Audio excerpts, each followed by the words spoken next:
Hey guys, welcome back to another video. Today is going to be top 3 mistakes of beginner deer hunters, and I made a little list. And the first, and I think the most important, is um, beginner hunters, or whether that be young hunters or old hunters, um, not paying attention to wind. Wind is very important. If a deer smells you, it's, I don't want to say it's over, because sometimes they just act like they don't care or don't know, but they do.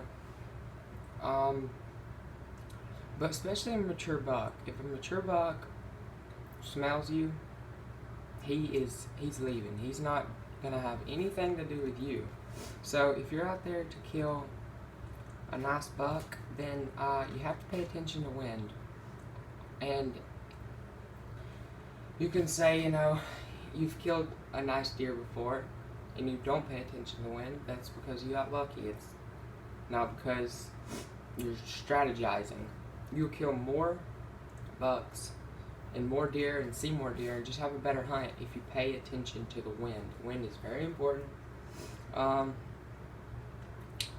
It's good to have wind in your face, or it's good to have a crosswind. It depends on where you're at. But you don't want the wind to be blowing where you're expecting the deer to come out of. So if you're expecting them to come out of the north, come towards you out of the north, then you want a north wind blowing, at their back in your face. You don't, any animal, a fox, a coyote, a deer, a bear, if it smells you, it's over. So you'll just have a better hunt if pay attention to wind. The second one is it'll be alright, which kind of goes with not paying attention to wind. Like, the wind is bad and you're just like, oh, it'll be alright, or your tree stand is squeaky, it'll be alright.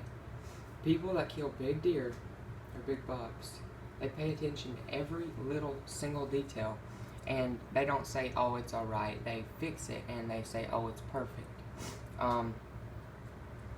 You have to pay attention to detail if you want to kill deer like that. Kill nice deer. And you'll kill bigger deer, you'll see more deer, you'll learn more about deer, and it'll just ultimately, if you follow these steps, it'll make you a better deer hunter.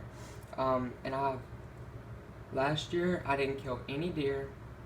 I didn't pay attention to any of these at all. And I killed no deer and seen like 10 deer the whole season. I've seen a ton of deer, and I've killed 5 deer this one deer season. And one of those was my biggest buck, the other one was my most mature buck. I'm coming up with a story on that one. I'm making a YouTube video about how I killed him. And you'll just have a better hunt if you put these into practice.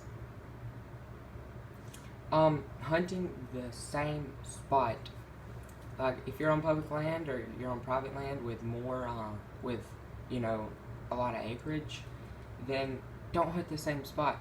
Your best stand should be the next stand you killed your next buck out of, not the stand that you had killed your biggest buck, the stand that you will kill your biggest buck out of. So you have no favorites. I'm hunting like 4 or 5 acres, so I gotta hunt the same stand. I can sit in about the middle to, like in the middle of it and see everything. I only got one stand to hunt here where I hunt, but hunting private or bigger pieces of private or public land, you definitely don't want to hunt the same stand every time. You want to do your scouting, put your time in, and strategize and think about it, and that's what makes it fun for me. If you pay attention to the wind, you pay attention to every little detail, and you get everything perfect, and you don't hunt the same spot. But if you do hunt the same spot, you gotta be even more careful about the wind and even more careful about everything else, because you don't want to spook the deer off. But learning, scouting, paying attention to the wind, Just paying attention to every little detail, that'll ultimately make you a better hunter. Thanks for watching this episode, and I'll catch you on the next one. Peace.